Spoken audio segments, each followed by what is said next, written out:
সকাল বিকেল ভূমিকম্প হয়। এখানে তো আমরা 6 মাস 1 বছর ভূমিকম্প থেকে, ওখানে সকালে বিকেলে একটু একটু করে কাঁপতেছে। এর কারণ হচ্ছে ওইটা এমন একটা এলাকায় পড়েছে, প্যাসিফিক ফায়ার রিংস বলে, একটা প্লেটের উপর 7টা ট্যাকটনিক প্লেটের উপর আল্লাহ তাআলা এই পৃথিবীকে সেট করেছেন। ওই ট্যাকটনিক প্লেটগুলো যদি একটার সাথে একটা ঘর্ষণ হয়, অনেক এনার্জি রিডিউস করে, ওইখান থেকে পৃথিবীর উপরে এরকম ভাইব্রেশন শুরু হয়, এই প্রকম্পনটা শুরু হয়।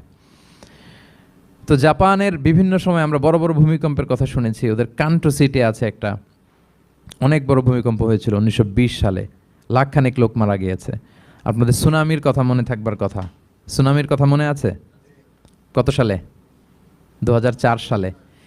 এই ভূমিকম্পে পুরো একটা মহাদেশ কেঁপে উঠেছিল, দ্য এন্টায়ার এশিয়া, পুরো এশিয়াটা কেঁপে উঠেছিল।